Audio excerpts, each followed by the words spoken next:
ही महान संतांची भूमी, 13व्या शतकातील अलौकिक प्रतिभा असणारे, अखिल विश्वाच्या कल्याणाची कामना परमेश्वराजवळ करणारे महान संत म्हणजे संत ज्ञानेश्वर.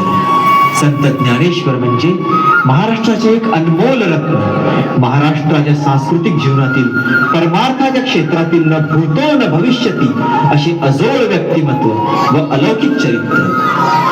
किती तेज फुलांच्या राशी या कुशीत जन्मनी फुलल्या, जग सारे दिपून गेले, सर्वांच्या माना झुकल्या, सर्वांच्या माना झुकल्या. संतांनी आपल्या शिकवणीतून समाजाला वेगळी दिशा दिली. विश्वाचे ते आर्त जेथे विसाविले, ते हे तीर्थ झाले माऊलींचे, ते हे तीर्थ झाले माऊलींचे. महाराष्ट्राच्या क्षितिजावरती दिव्य चमकला तारा, अंधरुडीच्या येथे थांबला बलशाली हा वारा. मानवतेची मूल्ये समाजाला देणारे ज्ञानियांचा राजा, वेदांचा ज्ञाता, ज्ञानाचा सागर म्हणजे आपली ज्ञानेश्वर माऊली. कलंकापुरी पुण्यभूमी पवित्र, तिथे नांद तू ज्ञानराजा सुपात्र. तया आठविता महापुण्य राशी, नमस्कार माझा श्री गुरु ज्ञानेश्वरासी. चला जीवन गाथेवर आधारित नाटिका संत ज्ञानेश्वर माऊली. राधा राधा राधा, तू हे काय करतेस? याच्याकडनं भिक्षा करते बाबा. अगं, अपात्रांना भिक्षा दिल्याने पाप लागतं, पाप लागतं, पाप. शांतम पापम, शांतम पापम.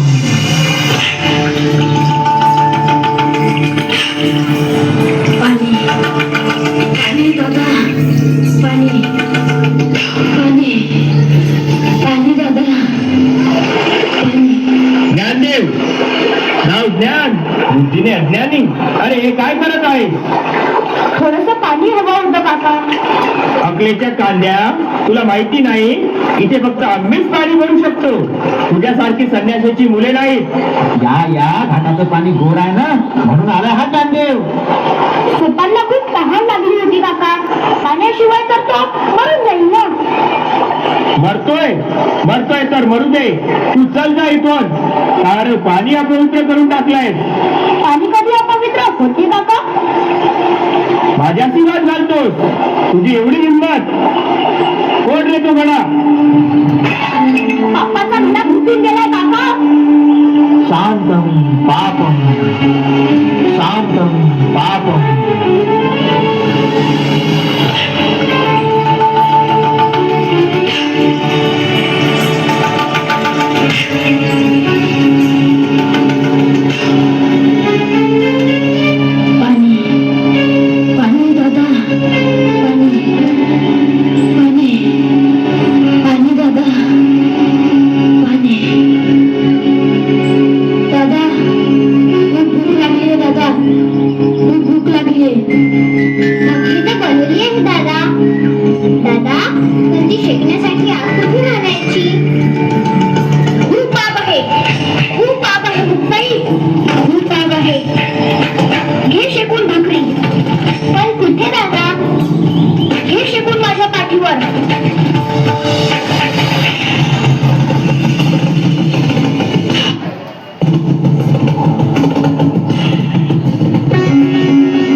नाही याला म्हणायचे तरी काय? विठ्ठलपंतांना देहांत प्रायचित्त दिलं होतं ते त्यांनी घेतलंही. त्यानुसार त्यांच्या मुलांना सिद्धिपत्रक मिळेल असं लिहिलं त्यात. ते देहांत प्रायश्चित्त त्यांच्या पापक्षालनासाठी होतं. ही मुलं जन्मताच भ्रष्ट आहेत आणि भ्रष्टांना कोणताही धार्मिक संस्कार करायचा अधिकार देता येणार नाही. मान्यवरांनी या गोष्टीचा गंभीरपणे विचार करावा. यापूर्वीही सखोल अभ्यास न करता आमच्या माता पित्यांना देहांत प्रायश्चित्त घेण्यास सांगितले. अरे अरे अरे काय बोलतोय काय हा समजतो तरी काय स्वतःला? आपण आज त्यांच्यावर संशय असेल तर आपण काशी क्षेत्री जावं आणि त्यांच्याकडून सिद्धिपत्रक घेऊन यावं. आम्ही ते मान्य करू. महाराज, माणूस जन्मतः अशुद्ध कसा असू शकतो? मानवी जन्म हा ईश्वरीय संकेत आहे. येथे शुद्धीपत्रकाचे याचक म्हणून आला आहात की विवाद घालण्यासाठी? पंडितांनी रागवू नये. धर्मात म्हटलंय आत्मा पवित्र आहे. सर्व प्राणी मात्रांचा आत्मा एक आहे. जर असं असेल तर शुद्ध कुणास करायचं, आत्म्यास की शरीरास? मोठ्या तत्वज्ञानाच्या गोष्टी करतायत. अरे आपलं वय काय, आपण बोलतोय काय, कुणासोबत बोलतोय याचं काही भान? ज्ञानाला वय नसतं महाराज, आत्म्यालाही वय नसतं. वय शरीराला असतं. माझं जरी शरीर बोलत असलं तरी त्याचा बोलविता आत्मा आहे. तुमच्या माझ्याप्रमाणे सर्व प्राणी मात्रांचा आत्मा एक आहे. सिद्ध करून दाखवतोस काय रे आनंदीच्या पोरा? 4 पोथी पुराण वाचून पोपटपंची करणं फार सोपं असतं. मिथ्यावाद कशाला? तो रेडा आणि तू दोघंही समान आहात ना? मग तो रेडा तुझ्यासारखा बोलू शकेल? बोल ना, बोल. जर त्याच्या आणि माझ्या आत्म्याचा संवाद घडला तर काय अशक्य आहे? मी जे बोले तो तेही बोले. काय शक्य आहे म्हणजे तुला असं म्हणायचंय का तो रेडा बोले? ऐका रे, ऐका सर्वजण. अरे हे कालचं पोर आम्हाला तर तो ज्ञान शिकवतोय. एवढ्या गोड गप्पा मारतोय ना तर करून दाखव. ए रेडावाल्या थांब जरा. चला रे. ए रेडावाल्या थांब. काय रे, काय नाव आहे याचं? ज्ञाना. हा ज्ञाना, हा ज्ञानदेव. दोघांचं नाव तर जुळलंय. पाहूया आत्मा जुळतोय काय ते. हाक मार त्या तुझ्या भावाला. पाहूया बोलतोय का ते. ज्ञाना, तुम्ही हे करू शकता. तुम्हाला हे जमेल.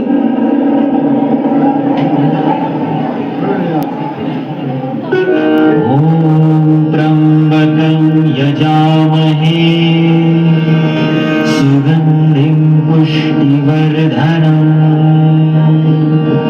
उर्वारुकमेव बन्धनात् मृत्योर्मोक्षीयमामृतात्.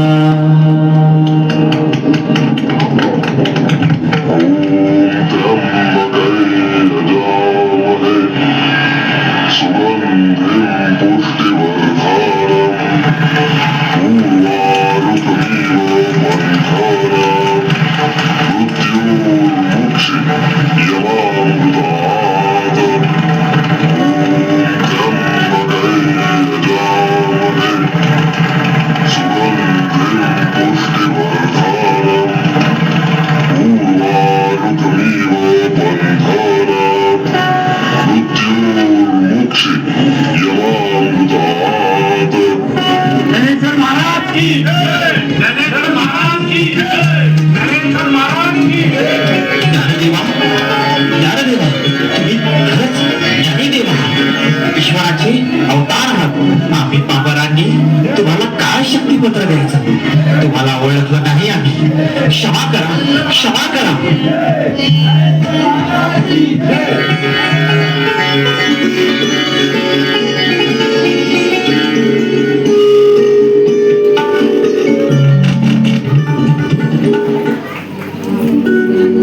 ज्ञानोबा, ज्ञानोबा, चिंतित दिसत आहात. कसली एवढी चिंता? क्षमा करा गुरुदेव, क्षणिक द्वेषाने माझं मन दुर्बल बनलंय. आपल्या मनावर अनुशासन ठेव. ते क्षणभरही भटकू देऊ नकोस. ज्ञानदेव, आपल्याला शुद्धीपत्रक नकोय, त्याची आवश्यकताही नाही. आपल्या आई वडिलांनी सामाजिक संबंधाला महत्व दिलं म्हणून त्यांना प्राणदंड भोगावा लागला.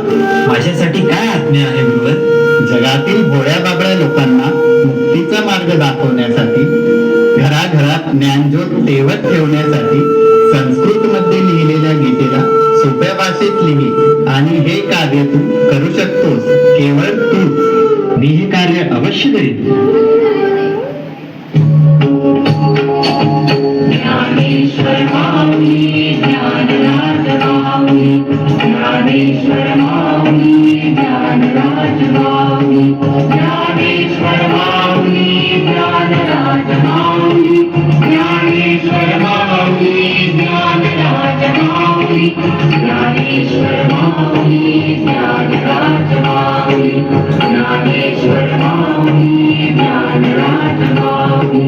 गुरुदेव, आपल्या प्रेरणेने ज्ञानेश्वरीची रचना झाली. मी ही आपल्याला समर्पित करतो. ज्ञानदेव, मी तुला आशीर्वाद देतो. तुझी साधना पुस्तक रूपात या जगतात कायमस्वरूपी स्मरणात राहील. ज्ञानदेव, तुला ही ज्ञानेश्वरी लोकांना समजावून सांगावी लागेल. जशी आज्ञा गुरुदेव.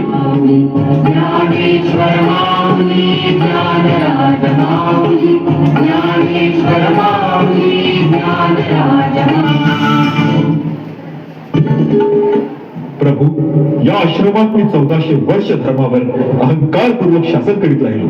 त्या धरतीला आपल्या चरणांनी पावन करा. चला प्रभू, चला. मी कुठेही नाही जाणार योगीराज. माझ्या महायात्रेची वेळ झाली आहे. प्रभू, महायात्रेची आपलं म्हणणं काय आहे?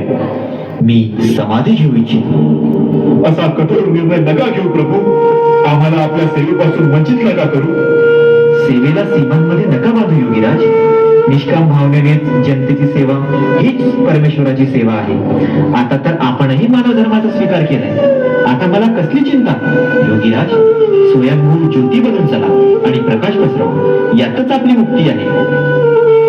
जशी आज्ञा प्रभू. तुझं कार्य समाप्त नाही झालंय ज्ञानदेव. कार्य कधी समाप्त होत नाही गुरुदेव. केवळ आयुष्य वेळोवेळी समाप्त होतं. पिवळी पानं झडून जातात, त्यांच्या स्थानी नवी पाने येतात. अशा प्रकारे क्रम बदलतो. कार्य आपल्या गतीने चालूच राहते गुरुदेव. मला मोह बंधनातून मुक्त करा गुरुदेव. मला परमानंद प्राप्त करू द्या. माझा आशीर्वाद आणि सदिच्छा सदैव तुझ्या सोबत आहे. तुम्हाला आता खूप कार्य करायचे आहे. ज्ञानेश्वरीच्या राहिलेल्या छंदांना संकलित करून जिज्ञासू लोकांना समर्पित करायचे. जशी आज्ञा प्रभू.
ज्ञानाची निवृत्ती व्हावी म्हणून पहिला निवृत्ती झाल्याशिवाय ज्ञान नाही म्हणून दुसरा ज्ञानदेव. ज्ञान प्राप्त झाले की जीवन मार्ग सोपा होतो म्हणून तिसरा सोपान. ज्ञान सोप्या मार्गाने गेलं की आत्मा मुक्त होतो म्हणून चौथी मुक्ताई. ही 4 नावे म्हणजे मानवी मनाच्या 4 अवस्था. आणि म्हणतात ना, स्वतःसाठी मागितली जाते ती भीक, परिवारासाठी मागितली जाते ती भिक्षा, समाजासाठी मागितले जाते ते दान आणि ज्ञानेश्वर माऊलींनी विश्वासाठी मागितले ते पसायदान.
Thank you.